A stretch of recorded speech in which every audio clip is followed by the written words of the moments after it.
Vitality from day 2.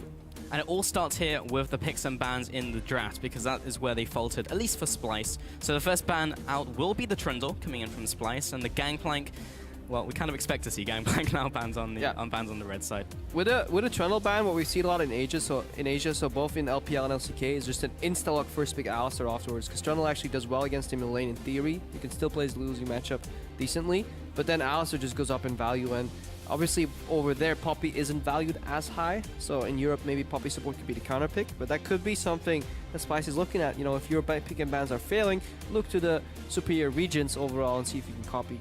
See if you can learn anything from those regions. And Fiora will be the next ban coming out, along with Ryze, one of the highly contested picks coming out there. Quinn actually coming out as a ban, so maybe some of the potential cheese that I'm So Fresh was hinting at as Trevor was talking to them. And Lulu will be the final ban as well. Still very high pick and ban rate on that champion. First pick, once again, going to be the Tahm Kench. Yeah, insta-lock Tahm Kench. I think that's a good opener from Splyce. I like the reaction here from Vitality with Kalista and Graves. Graves, super strong jungler, maybe even top laner, so he can actually push in the Tahm Kench over and over, hopefully get out of there.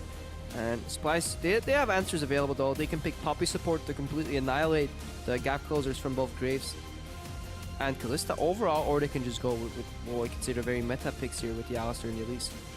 Yeah, pretty meta. Not too much to mention on those. Just good engage, tanky front line. Elise can go a little bit more damage with the front line picked up there. Nukeduck instantly locking in the Morgana though, so can be a flex. Interested to see where that one goes. We actually saw a Morgana mid yesterday. Yeah, so if that Morgana goes to support, it's actually tricky. Kalista Morg lanes pretty well because obviously double ranged and poke, but a good dual lane with Alistar should be able to lose that lane gracefully. And what happens is in this meta game, when you're having you're setting up for 4 picks with a lot of range right here, you may actually lack tank and actual engage, especially since this is not a siege poke comp. You're building skirmish and pick off with the Graves, with the Kalista. I'm not sure if the Morgana will work that great. We saw it earlier in LCK today too, when there was like a Nidalee jungle and a Morg, you know, but nobody was like starting the play. Everybody wanted to follow up on the play, and that may be a little cumbersome here for Vitality overall. Especially when it's all on that binding as well to land. So Graves looks like it will probably be in top lane now, because Lee Sin's been locked in, so probably not going to see Lee Sin top lane anymore. So that is an interesting dynamic, and with Tahm Kench almost certainly being in the top lane, like you mentioned, he will find it very difficult to wave clear up against the Graves, who will just Q the wave, and then Tahm Kench has to CS on the tower. Waiting for the next 2 pickups to come in from Splyce, hovering over the Corki right now. Yeah, I'd like Corki mid Ezreal AD carry here, not the other way around like you saw last game. I think blue Ezreal lanes fine into a Kalista matchup, especially if Alistar is there. More importantly, because you can free up the Alistar to roam, and Ezreal should be able to farm on their tower decently well to avoid most danger and just lane pretty safely, because you can always range farm with Q. Corki is okay, it's a little trickier. You do have all-in potential with Q flash from Alistar. The level 3 spike on Corki is a little stronger, so both work, honestly. Both AD carries that can play safe enough, that enable their support to roam. And then we're looking at a Twisted Fate in the mid lane. That's risky though. Blind TF on this patch. I talked a little bit about to Feb, and he's like, yeah, you never go blind TF here. This is so risky. And it has been punished in other regions too. So I need to see what Vitality can do if Nukeduck can just win this matchup straight up. We saw Sencux actually pick it up towards the end of the summer split and actually had some pretty good results in it. But if you pick it up into a potential counter pick onto Nukeduck, maybe not going to perform so well. Yeah. Against challenger teams, he decimated the side lanes, but it's going to be hard, especially with Morgana potentially in the side lane. The Black Shield comes up and goodbye's done. They could take the, what is this, Giants promotions last year pre-spring, I believe, approach, where Frederick was literally camping mid, and you'd have gold carded to Cocoon and try and like snowball the lane that way. So you can shut down a pick like Ahri incredibly hard in the early game, but if Shook counter ganks and they see the Cocoon coming and they flash it aggressively, or they flash out of gold card range and turn around, the damage will definitely be on the side of Lee Sin and Ahri. So very interesting to see how that matchup will play out. We need to keep our eyes on Sencux and what Vitality is going to do about that early blind TF pick. With Vitality picking up the Ahri as the last pick, though, that moves the Morgana into the bottom lane. So we were looking at kind of a skirmish composition building up, and it still seems to be what we have right here with the Morgana thrown in. Taking a look at the other side, got the poke as well from Splyce, as you mentioned. No tanks and no, what you could call pseudo tanks, call it what you want. You know, there's been talks about how Kindred acts as a tank. But I'd rather call them time savers. So stuff like Lissandra that can go into the enemy team, self-ult, then zone S. It just buys you time. Kindred ult as well, it buys you time. Right now, Vitality, they have full squish and they have nobody to buy them time. So if they get behind, TF gets to late game, Tahm Kench gets to late game, they may have a little bit of issues. And Nukeduck was swapping up to the cleanse as well just before he heads into the loading screen. So we'll see how that one works out as we get into this game. And yeah, the TF coming in there. Once again, you can see those full team compositions on your screen. Once again, make sure to use those hashtags, hashtag SPYWin and also hashtag VITWin if you think Vitality is going to take this game and continue their improvement from day 1 to day 2 in the first week. Because it looked like a different team, honestly. Yeah. But we are about to get into this game. Crepo, the second one that we will be casting at least. Splyce going up against Vitality. Can Splyce actually bounce back after week 1? Because they didn't have the most fantastic showing. We're about to find out as we head into the Rift. I definitely want to see Vitality from game 2 last week. Obviously, the draft was a lot better. Yeah, both teams definitely have clear, different approaches to the game, win condition-wise, what they want to do. They both kind of like skirmishing, though. If you look at the bottom part of the lineup, except for Tahm Kench, I don't think Splyce doesn't mind a big skirmish, so we could see a lot of these skill-dependent exchanges here. And from watching Shook's Sin, that could actually play very heavily into Vitality's favor. Well, speaking of Shook, he did see the invade there by Splyce, and they put down the ward off to the top side as well from Cabochard. Going to be able to clear away this ward. And Hjarnan putting down a ward on the bottom side to see a potential lane swap come out. And the crowd goes wild for that ward kill. I can't believe we're still cheering for that. Kalista Morgana basing. Taking a look at the matchups. Minions have spawned. Kalista Morg should be able to push in Corki Alistar. At least put some pressure in. All depends on the binds. Q flash is the answer there. If you look at mid lane, Ahri should have pressure on TF early in like the first 2 levels, I feel, but eventually it's hard to judge, actually. I feel like whenever I see a TF, he can push if he wants to, but he overextends really hard. It's need to see which player actually wants to push. But definitely once the junglers get in there, double CC, of which one is like targeted CC, is incredibly hard to deal with for Nukeduck, and that's exactly why he's running that cleanse. Vitality hit the lane swap there as they were just floating around the mid lane and then only went through the wards that they knew were placed down just a little after. So now they're heading into the top lane, and Splyce already had the bottom lane in the bottom lane. So you can take a look at the Keystone Masteries as well. Bomb Stone this time from Nisbeth, a change from last game where we saw the wind speakers to give the extra resistances in team fights. So just different goals from team compositions. Yeah, Bomb Stone may actually have a bigger merit if you're looking at situations where Vitality might not actually group that much, but be more in skirmish areas, and you don't really want to buff resistances, whereas opposed to you just want to soak as much damage as you can, avoid assassination. KaSing stopping the counter jungle here, but Vitality clean 2 camps at their side, 1 camp actually only on their side before moving over, whereas I feel like at Splyce, I think they got the full triple camp there, barring a small wolf. Shook is solo jungling right now. Cabo must have grouped already, we can't really see him. Now we see him. Yeah, there he is in the top lane. So there's a lot of damage to towers early as well. So a bit of a trade-off here. Vitality, they rather have the lane swap go quickly, get the tower that quickly, bounce the wave, whereas Splyce, they got more jungle camps overall. So overall experience gain maybe ahead of them, but the tempo is on the side of Vitality. Nisbeth and Kobbe pushing it down here, just waiting for the minion wave to arrive before Wunderwear heads towards the tower and starts licking it down. He should be able to take this one out fairly quickly. Going to be slower, of course, than the push from Vitality, as they're already taking down this turret. Want to see if they give all the gold over to Cabochard or they decide to take some of it for themselves. Looks like they will back away. Actually, interesting. This must have been a failed predict here from the Vitality lineup, because in theory, Graves is a push in the top lane that likes to just farm, get a lot of CS, and just tries around pushing the enemy and whittling away at the tower. Ironic as well, if you look at Splyce's side, TF likes a big map. He likes long lanes because it gives him more places to teleport to. So I believe that all that information in combination with the fact that Splyce also had the losing bot lane, that this was a failed predict from Vitality, but they just made it work. It still went pretty okay at the end of this lane swap, but Trashy did manage to take away that buff as well, just in the bottom side, having the numbers there, and now Hjarnan will head into the bottom lane.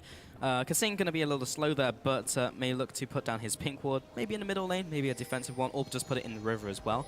Actually, level 1. Just want to see where this pink ward goes down. Yeah, still level 1, because he did take the gold from the tower, but didn't get the experience from the mini wave as it went out. So yeah, we see the standard lanes up here.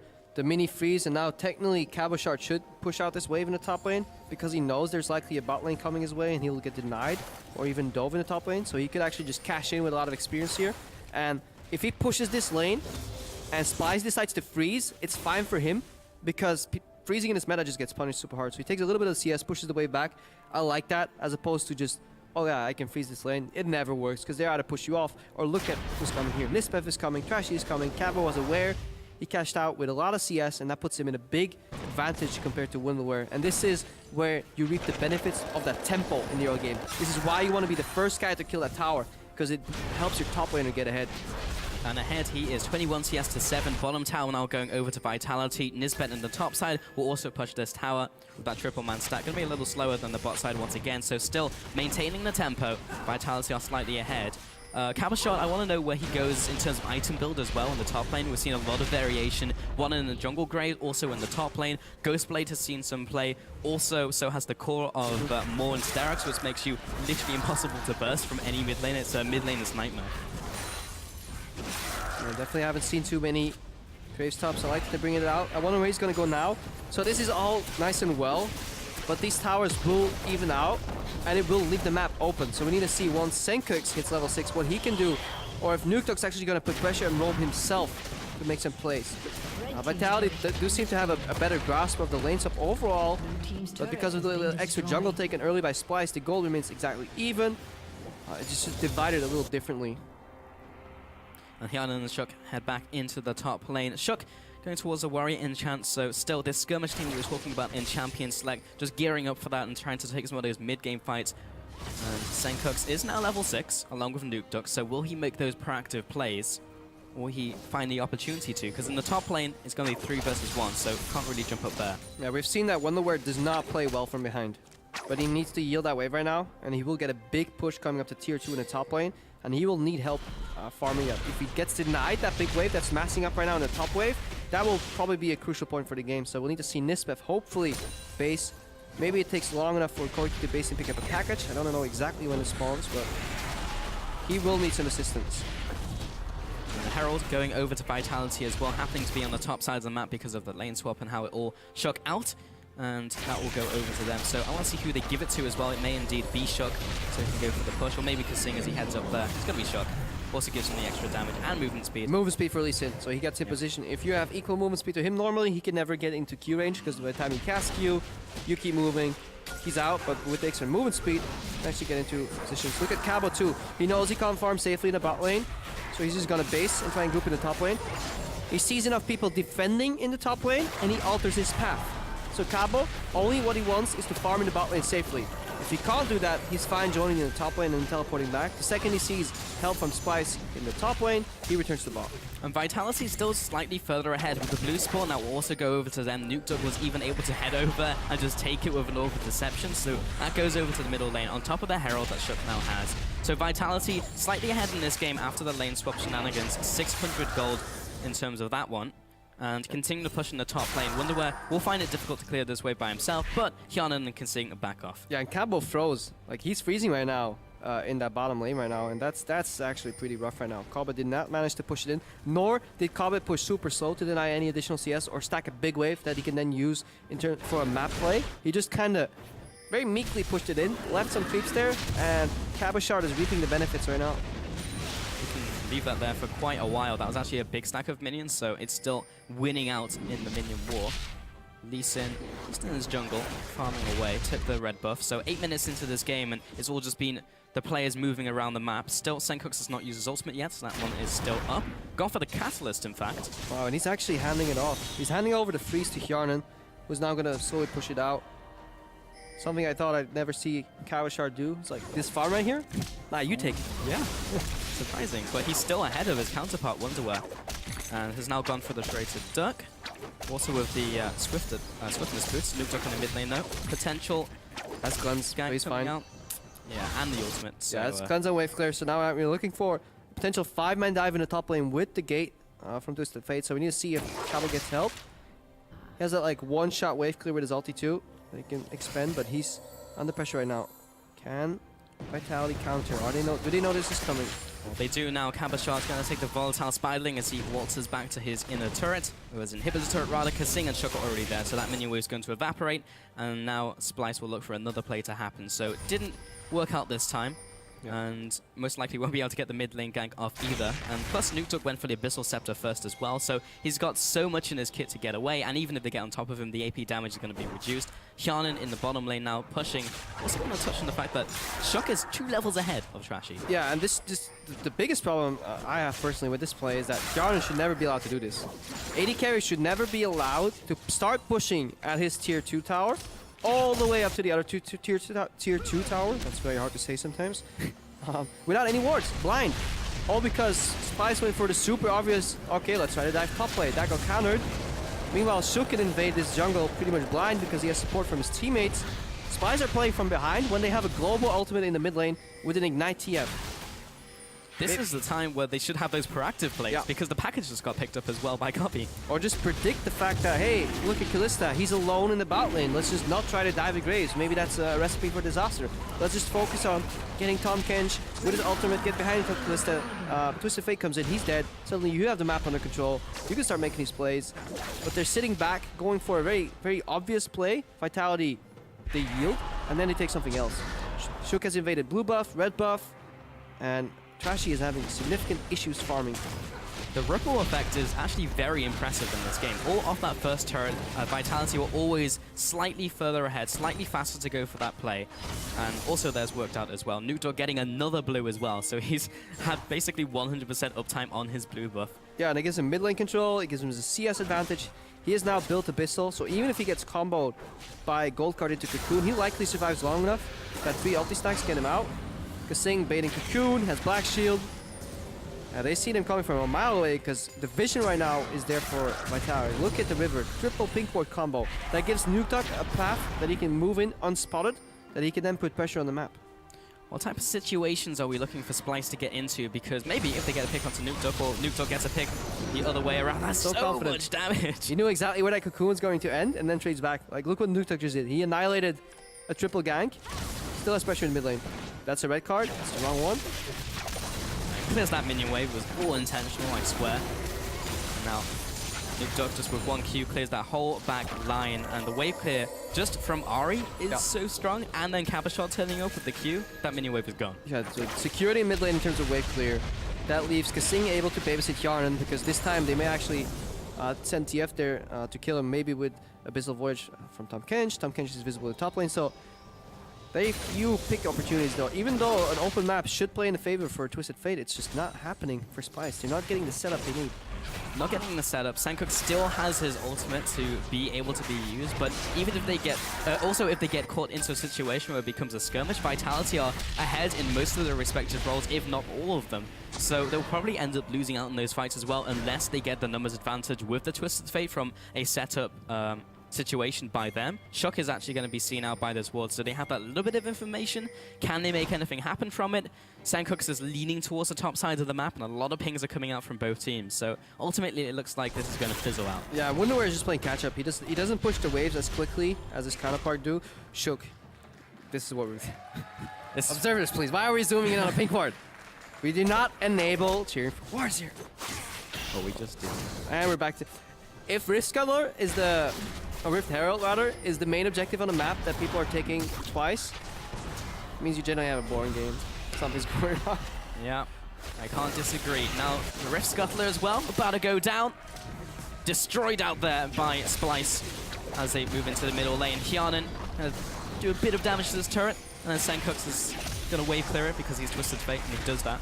Yeah. So yeah, apparently the reason we zoomed into that pink ward is because it lived for absolute ages. So nobody spots it in the... Producer just yelled in my ear. Didn't you know that ward was alive the entire game? Now it died. Yeah, if you place it in your base, it lasts for the whole game. Yep. And if you're winning, they'll never get it. Best ward stats, man. Yeah. 100% pink uptime. Nukeduck. Waiting with the wings. Pick here and Trashy. That's enough. Trashy almost gets the kill with a small combo. He could have actually just ulted in there and ulted out. But yeah, but it's suicide. So that's when you trade. That's when you gotta look. A lot of players go in for that kill, but what did you just get? You chunked out the jungler. You would. I know. I likely too at this point. I'm that bad. But you would trade 100% of your health potentially for 20% of his. Whereas killing people is nice for gold, but if you're playing the map, chunking them also sends them back to base for an amount of time. That's when you can set up a map play that then they have no counterplay to. Everything Splyce is trying to set up, something goes wrong. Like the gank gets spotted, the jungler gets put to 20%, suddenly it all falls apart and they have to set up again. And Vitality is a smarter team. they'll see it coming right now, every single time. These small advantages being built up gives them small edges which could ripple and cascade out of control into big advantages. So far, all those small things have added up to around a 2,000 gold lead. This time, Sencux will get his blue buff, which would be nice for him. There we go. And then obviously the gold gains are slow because both teams are being careful. Like one mistake wipes it out, but if you keep consistently small differences add up to a large amount over time. Ooh, deep insight, but that's actually the way you want to play. Vitality is running a full skirmish competition though, so they kind of need to speed it up at one point. They still have plenty of time. These competitions kind of fall off at like 25, 30 minutes. That's when just tanks start taking over, start really carrying. Like Tahm Kench will become like nigh unkillable. But plenty of time to play the map there. But it's just hard. Neither team is finding an opening on any of these tier 2s. Can't rotate. Both teams have enough combined wave clear if they don't have it alone. Ahri's almost getting to the point where she can wave clear alone if she goes Ludens. But anybody groups with TF, the wave is gone. Anybody groups with Ahri, the wave is gone. There's no split pushers really. Tahm Kench pushes, Graves pushes. Nobody wants to stay around. They're either afraid of a pick or either afraid of a Twisted Fate. So that's why we're seeing it's kind of a lull in this mid game here. And Kobbe will be picking up this one. Very often seeing the AD carries pick up these Rift Heralds, one the extra damage, extra movement speed, but also if they decide to split up, having wave clear in multiple lanes as well is nice. Yep. Hjarnan and KaSing heading into the enemy jungle right now, trying to get some aggressive vision down, some more information for them to pick up these small advantages and small plays. Yeah, and what KaSing is doing right here, this is what you have to track. If you see a lot of these quote-unquote like slower, call it boring, call it what you want matches that we've seen even in LCK, hang on, Trashy. Nukeduck's waiting in the wings too. It is all broken by vision, and more importantly, deep vision in the enemy jungle, because that allows you to pivot around that point, basically rotate, make some picks. That's what you want. So unless Vitality can really cement some proper deep vision here, say a couple of deep wards and additional pink, it'll be easy enough for Splyce to hold them off for a while.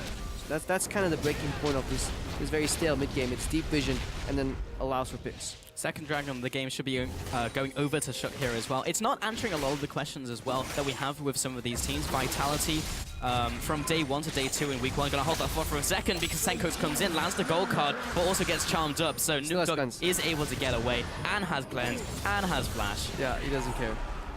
So yeah, that's what's gonna start happening. It's the same way when unicorns were behind. They just start panicking and they make the play kind of late. I mean, if you have a Twisted Fate, you have a Tahm Kench with his ultimate Abyssal Voyage available, and you have a package, you should be able to make a better play than this.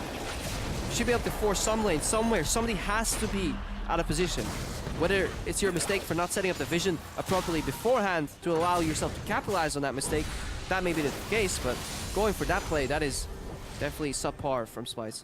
And as Splyce group of mid lane, Vitality do the same, instantly clear out the minion wave, and we've had 2 towers go over to Vitality versus those 2 towers from Splyce. Maybe this will start chaining now as the mid lane push comes in. Vitality grouping right now, big wave in the top lane. They want to use that wave to their advantage. So they're giving over farm and experience to Splyce a big, juicy package, but they want to siege mid here, 4v5. Gets the charm onto Nisbeth and the Thunderlords, gets some chunk out, but the wave clear coming in from Kobbe and Sencux is pretty big. Opting towards the Rod of Ages in this game rather than just the pure damage from like a Lich Bane or a Luden's build. Yeah, and that actually, like, failed sieges like that cost you a lot, because not only do you give over the big wave, you allow Splyce to build a big wave of their own. They have counterplay, they get the momentum, because you have to fan out again, you have limited vision, so you need to make sure that you actually get the tower out of that place. This actually helps Splyce a decent amount. Good try by Vitality. They try to make a pick. They're hunting Wunderwear right now. He's tanky though, he's not going to go down. And look at Nukeduck as well. Complete fog of war around that area. He can't even commit. Even if he technically could kill him 1v1, let's leave that in the middle. He can't, but there's not enough vision to make that play. Trashy could be there, and indeed he was. Kobbe now roaming as well. Doesn't have the package, and Nukeduck going a little far forwards. As you mentioned, he's out of vision, and he respects it. He just goes back to base. It's literally a game of counter dots. If I don't see 4 dots on my minimap, I back out, because that means at least 2 of them can be out here. And if there's at least 2 of them, I'm probably dead. I'm probably the guy that's going to walk into them. Showing restraint though, many other players, such as myself, would go for that next minion wave. Just one more. Just one more, another one. And then Cabochard in the top lane though, taking a look at this item build, because I was questioning what he was going to go for at the start of the game. Sencux, he's just going to clear the wave. Goes for the Maw of Mount Mortius to mitigate some of that burst coming in from a fairly heavy magic damage composition. Quadruple magic damage comp, so didn't really touch on that. That's actually combined with the Aegis and the Maul, even though we talked about Vitality not having any tanks, still lost a pretty long while here. Fate's Call comes in, KaSing is thrown in. It's onto Nisbeth though, and he has his ultimate, jumps in, comes in with a flash, and knocks Cabochard into the team, lines him up for a good Q, but that one will miss, and Shook comes in, lands the Q onto Nisbeth. Will he decide to jump in? Now he does, once the ultimate has worn off, and that is first blood, ladies and gentlemen, at 20 minutes into the game. First blood goes down, finally. Oh, Shook looking for a follow-up though onto Wunderwear. However, it is Wunderwear after 20 minutes of farming, and he's Tahm Kench. Yeah, and after all, it's Wunderwear. No, the kid out of this. That'll look next time, Crafo. Yeah, but like, yeah. So we'll wait till we get the replay of that play here. Vitality looking to capitalize with potential power because quite some things went wrong. Also, it was the re-engaging team that ended up getting first blooded. That usually means there's no control in the game. I know I've been really critical here, but really good opening from Vitality. I like that they went for the play because for Vitality, that play almost had no drawbacks. That was almost the ideal counter play from Nisbeth, and it still didn't really work out. We'll have to see how much that gold card from Sencux actually influenced that fight. So Vitality, they want to open here because Nukeduck is collapsing and they have Tahm Kench in the bot lane. So they know they'll be 4v5 if Shook comes in. Beautiful R into Q flash here. Sencux flashes in and hits KaSing though. That's questionable. Trashy's out of the fight. Good Graves AoE. I think even if that gold card hit anybody except the support, that fight was still a clear win from Vitality. So good fight from Vitality, and Nisbeth, yeah, did he make the mistake re-engaging? I think it's good to go for that clutch play where you get a two-man combo. Wunderwear walks in and then flashes out, so you see just Splyce not ready to make any play. They panic react and then they do it poorly. Mid laner flashes into gold card to support, who already used every single ability, so definitely lacking in overview. It was a nice idea though, as you mentioned. Nisbeth's going to get CC'd up here very briefly, and the mid lane seed comes out. But as everyone from Vitality arrives in the mid lane, they'll clear out this minion wave. Spooky Ghosts come out, one goes on to Wunderwear, but he finds Nisbeth, and Trashy also walks away. Fun fact, that was the latest first blood, well, a shocker, of LCS so far. The other one was at 16 minutes, so a big difference already, and that was Giant's Element. We're going to have another player in the mid lane. Oh, gold cast the minion. He had that one coming, and Hjarnan will drag back KaSing into safety, and nothing. I love the ripple effect. If Morg's ulting somebody and you pull her out with face call, you kind of go, no, my tethers. But yeah, Sencux with the ultimate mind game, where you don't want to waste gold card on Black Shield, just throw it on a minion. Usually you do it to BM. This time, yeah, I think he's nervous. He must be nervous because he's a better player than what he's showing right now. Or Splyce, they all have a lot of good players, but it's just really not coming to fruition. Good Black Shield by KaSing though, and that's why it's so hard to deal with Kalista Morgana as a TF overall, because if you go for the Morg, she gets Fate's Call. If you go for Kalista, she'll have the Black Shield. Unless the Morg is selfish and Black Shield herself, never do that, then yeah, that's the only way you can actually get a kill there. So Splyce went for the proactive play, but it's kind of late again, you know, 4,000 gold behind. Very obvious in the short lane. The map is completely wide open, but they actually go for the shortest lane possible, and they don't find a pick.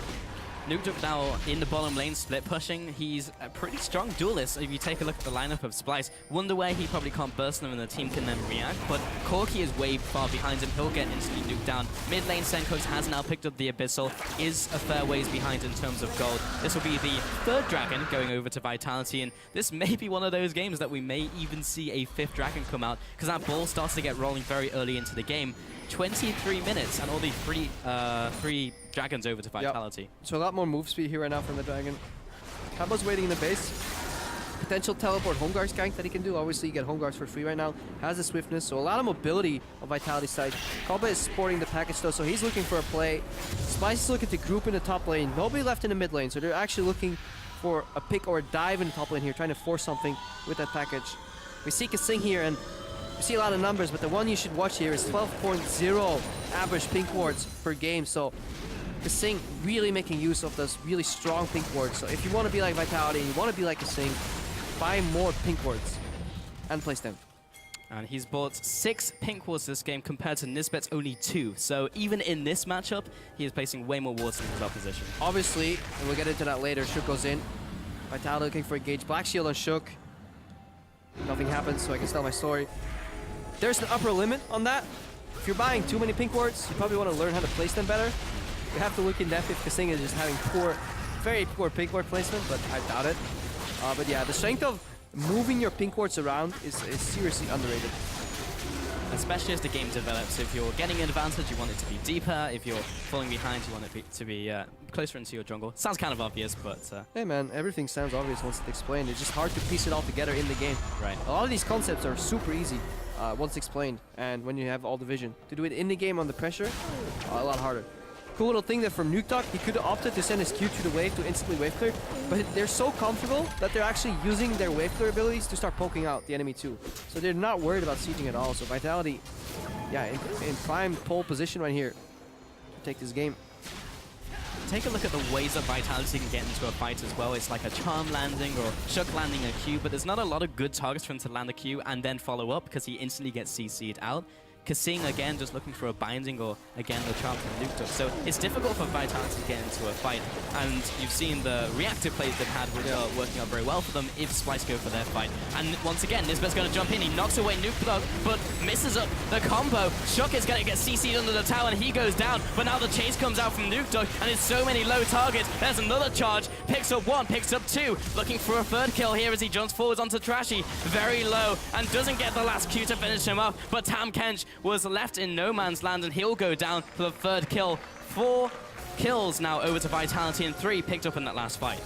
Yeah, Vitality looking to capitalize with Baron here. Forced fight here. Nisbeth went in, completely messed up his combo. Maybe he was trying to do something that we saw Hjarnan do last week as well, where you want to knock him into the wall, wait a fraction of a second, then knock him up, maybe to cancel one of the ultimates from Ahri. But it's risky. You knocked him straight over the wall, did not get the combo. At that point, the fight was already lost, and Vitality capitalized with 3 kills, barely 4, and get the Baron. Let's watch that again. So Nukeduck opens with Charm. Good reaction. Yeah, with the speed that he was trying to combo, it is likely that he actually went for a combo and he failed it. Good kick here from Shook. Overall, Vitality comes in. Hjarnan is really strong. KaSing is just peeling. Wunderwear gets rendered in the back. Just not enough damage after that initial burst. If that fails, if Splyce can't get a combo into straight assassination, they just don't have the damage to win these fights. Especially if Wunderwear is soaking damage, but nobody's returning damage. Just 5 damage dealers on the side of Vitality. It's so hard to deal with. So you need to blow them up. You need to use the fact that they're squishy, and you're not. And Splyce could not do that in fact. Also, for anyone out there who's just like, ha, he messed up his combo, it's actually a lot harder to get the ones that are further away because you have to time it right versus the ones where you're right next to them and you just go click, click, and then you actually have to wait a second. Also, with the change in timing, a lot of people who used to play a lot of Alistar, that definitely messed people up. Yes, we've had a lot of time now between that and now with the change, but still, it's one of those things that you can see play into matches, and we just saw it right there. Completely agree. Also, if you're playing on 8 ping in this realm and environment, a lot of the gaming houses here in Germany, internet providers, give you like 40 ping. If you're unlucky during peak hours, it's 60 ping. That drastically changes the way you have to combo. It is no excuse. It's just a little more context. But overall, yeah, just you gotta be confident you're gonna nail that play because it's a game changer if you mess it up. And also when he's only one of the few players on the team who can set up those plays, the 2 proactive plays we've seen from Splyce have been from Nisbeth. Yeah, and at least he's going for it. I like teams that are not afraid to make mistakes and at least are making them rather than teams that don't do anything at all. One little note on the combo before we move on is like with the old combo, there used to be a way you could execute it by holding Q at the end of it, and it would kind of auto cast once W was over. As far as I know, that's no longer possible. So a lot of Alistar mains that had a really easy mechanical combo, like good hit ratio on it, like Mithy for example, he never missed a combo. He started missing a lot of combos with the change, so definitely rough. Oh, I know that one. But yeah, Wunderwear down here in the bottom side of the jungle. Cabochard pushing this one in very quickly. Now that there's Baron buff, it's really opened up the gold differential. We didn't really touch on it, but Vitality with that Baron have just taken so much on the map. Almost 10,000 gold ahead now from that 4,000 gold they were sitting on for so long. Yeah, and we're seeing some of the weaknesses of this composition. Running tank and then multiple damage dealers is usually fine, but they're all the same sort. Corki from behind is majority magic damage since he relies on rockets. TF purely magic, Elise purely magic damage overall, and every single member here from Vitality is picking up defensive. You have Marvel Elshers, Lockhead, later on Banner of Command on Morgana plus Black Shield. You have QSS finished on Hjarnan, and then Nukeduck can cleanse out of CC with the Abyssal. Everybody is picking up little snippets of magic resistance overall, making them overall as a unit actually pretty tanky. Which is not what we thought was going to happen in Champions Day, when we expected to go for more mid-game fights and more skirmishes. But we've only really had 2 big fights that have happened this game, and that's just allowed them to itemize very smartly, as you mentioned. And Shook will head into the mid lane. That was another dragon going over to Vitality. Now on the tipping point, the 5th one will give them Aspect, which is quite big. And Shook doesn't quite get Yeah, especially for 5 damage dealers in these fights. That's gonna be the droplet that makes the bucket overflow. Yeah. If it's not already overflowing. Pretty rough one out. 10,000 gold behind from Splyce. And a familiar situation that we saw them time and time again last week into, just left with very little amount of counterplay. And the few amount that they do have, they are misplaying it. But they're a team that are still growing. Obviously, their goals is, I think, middle of the pack team that wants to aim for like the 5th, 6th place in playoffs. Still attainable after a 0-3 start. But definitely to start doing more work. The spooky ghosts come out. And this is the patch where they get progressively more spooky, because yesterday when we were doing the European Challenger Series qualifier finals, it was only 5.24, so only a consistent amount of spooky. Yeah, that's actually a good change, because you can really tell whether it's worth running around trying to like walk away from like, no, don't get me, or whether you just yield and just take it early. And then because on the short end, it's only 2 seconds now in 6-1 versus 5 if it's at the very maximum range. Before, it was 4 seconds, and that was horrible because you almost had to flash if someone was around. Yep. Also, now you can gauge how far they're away too. If you see a maximum spooky ghost come at you, yes, you may be slow for a while, but you know that it's been traveling for a while, so you're actually likely not to get caught. Unless someone else is hanging around there, ready to pounce. Lurking in the shadows. No. But Nukeduck going to be taking a blue buff. So interesting. Take that one away, but that's the most action that's happening on the map currently. You gotta work on your like National Geography like color casting there. Yeah. In the wild, we see Nukeduck pouncing on the blue. Well, he got it. He got his quarry. Yeah, not quite David Attenborough just yet, Crepo, but we'll get there in about that guy. years. I was looking for his name. Overall, yeah, Vitality setting up some side waves. They still want to avoid getting caught. You have to remember Sencux has a global ability to reposition himself. They're setting up the waves. Top lane is pushing, just gonna double check. That wave will actually bounce back, I believe, depending on the melees. There's one missing. So top lane won't be that big of an issue. They're looking to set up mid and bot, forcing the Valk here. That means they can walk up mid. Tahm Kench is 1v2 in the bottom lane, so that might prompt a re-engage here in the mid lane.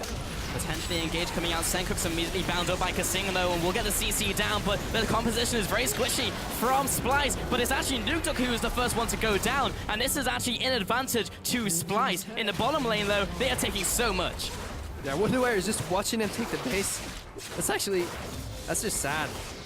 So that was a good engage by Splyce, because usually your tank can keep them off a little bit, or at least maybe eat Hjarnan here. Hjarnan should be down.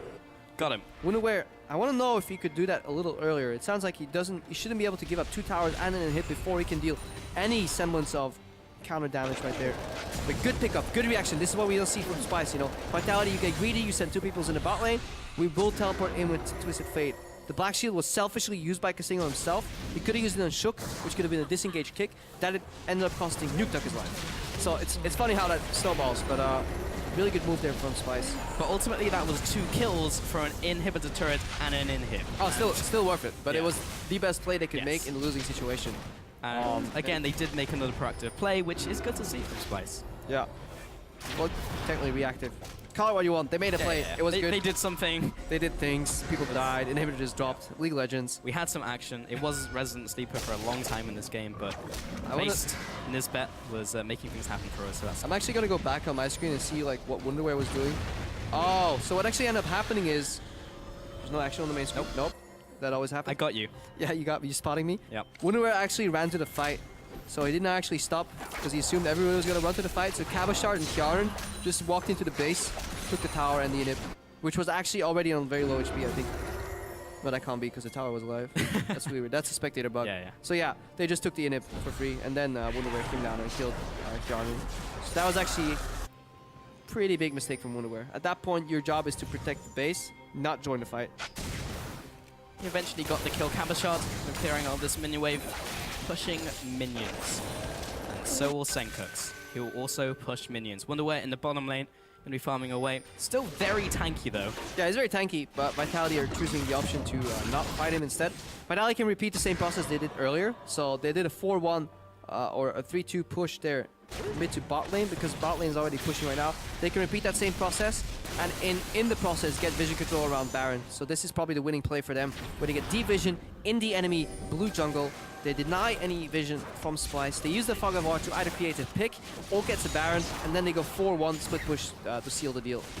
And now Baron is being pressured. All the vision is going over to Vitality, and they'll head back into the mid lane. Again, trying to get a pick with the Spooky Ghost, but not quite there. Maybe they'll be able to get something done. Yeah, good reaction by Vitality. Some teams tunnel vision on that bait, but you really want to make sure you push out mid, go back to D-Ward, push out mid again. We see an engage here, finally from Wunderwear, eat somebody, Abyssal Voyage goes in. He's so far away from the team though, but it is Nisbeth who comes with him, so he's very tanky in his own right. And once again, gets the pick onto Nukeduck, and that's the first kill of the fight. Hjarnan picks up KaSing, but he actually doesn't go through the wall. Gets the CC down onto Kobbe though, but the rest of the team is not with him. He has to flash away. Sencux looking to get in range, and there's the second kill of the fight. Splyce may be coming back into this. That was a great engage from Wunderwear. Carries in Nisbeth, he Q flashes in, 3-man pulverized into knockback onto Nukeduck, who flies straight into the cocoon. This was finally what we were looking for from Splyce, and fantastic engage. And honestly, Vitality did not see it coming. And it had to be this timing as well, because Dragon just spawned, and this would have been the 5th one of the game for Vitality,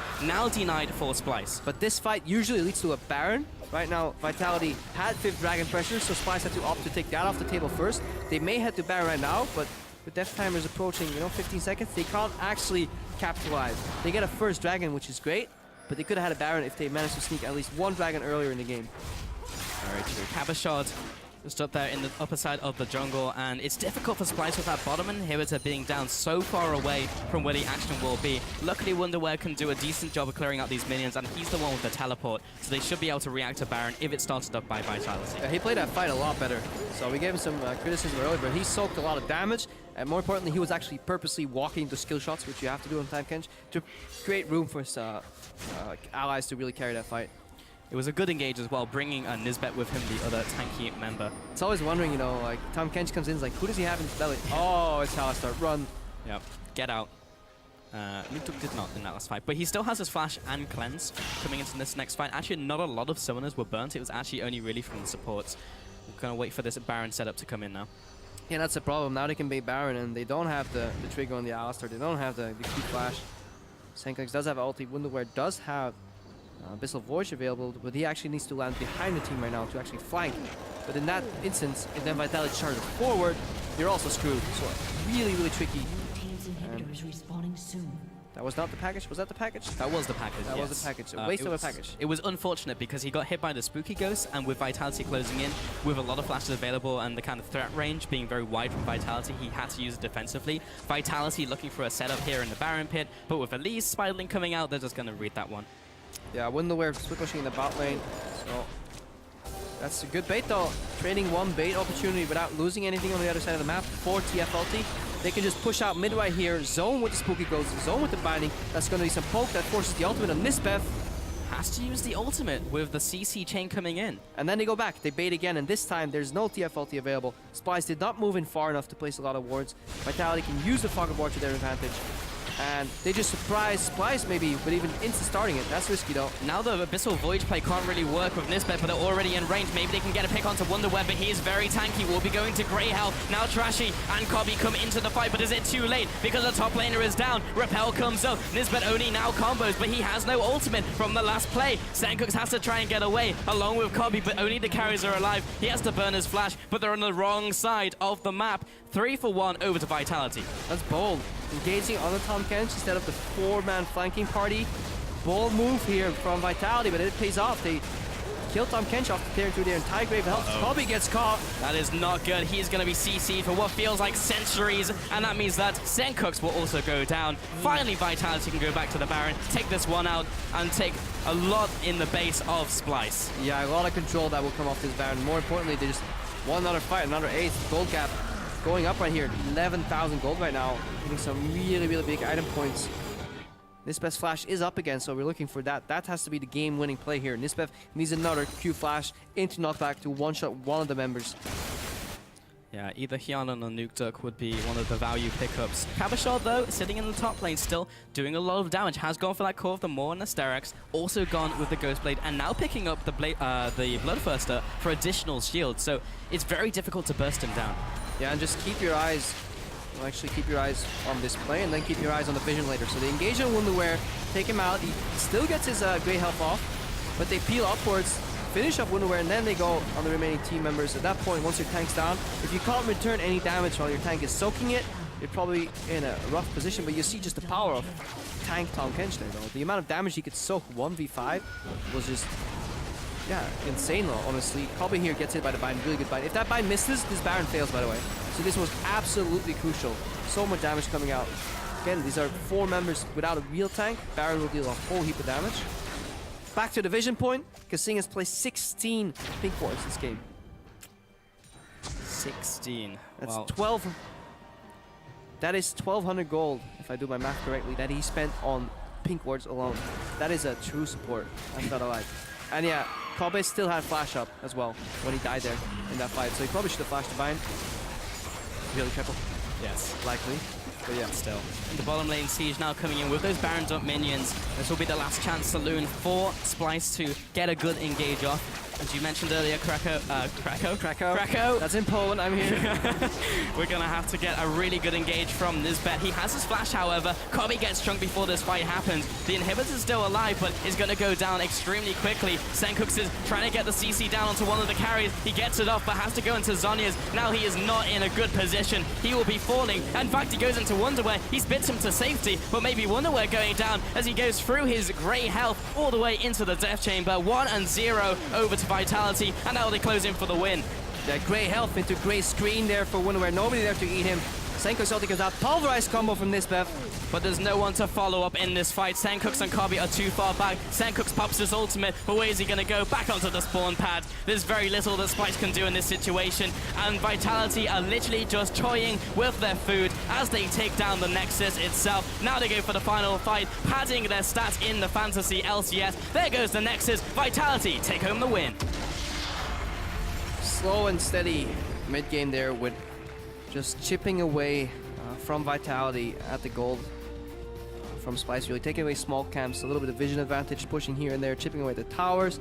Eventually a forced fight there using the 4v5 because how slowly Wunderwear was split pushing in the bot lane. Honestly, Splyce overextended a little bit. They re-engaged, it failed, they did nothing for a while, but then they had a couple of nice counterplays at least. I was actually surprised that it worked out the way they did with Wunderwear carrying in Nisbeth. That was actually a play I didn't really see coming to fruition, so that was good.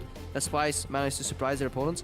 But yet again, it was too late, and really collected finish there from Vitality. It was slow, it was methodical, but a win is a win, and they played it well. They knew that they didn't need to force the issue, they just needed to wait for Splyce to come to them, and then ultimately it meant that they could carry on taking these good fights and took home the victory. 41 minutes though in that game. Also had the opportunity to go for 5th Dragon, which is something you don't see all that often, at least in Europe. We've had some pretty fast games so far. Yeah, if you look at LCK, that's actually happening a lot Yes. there, and that's actually, their mid games are very similar because there's more wave clear in the mid lane, so they have a very slow mid games where, especially after lane swaps, tower falls, towers fall again, and then nothing happens because teams are struggling to set up enough vision because due to the nerf on vision and how easy it is to get at least some information with blue trinkets and with some certain abilities in the game right now, like the Destiny from TF, that it's really hard to set up picks for the other team. Vitality, patiently, they can work on their vision game, but they actually did a lot right, especially the amount of pink wards, and that's mainly due to the fact that he was likely sitting on a Baron pillow, I believe, or he just got that. It's quite soft as well because he was very particular about having a soft pillow. Yeah, maybe that is going to lead KaSing to victory. Talking to camera, he does not understand that cameras actually don't have built-in microphones. Yeah. We have to explain that to KaSing sometimes. He's still talking. I'll have a chat with him. I'm like, Ray, you know what? Can't actually hear you, mate. No, maybe we should just learn lip reading. Maybe we can have a conversation then, because he can hear us. But yeah, that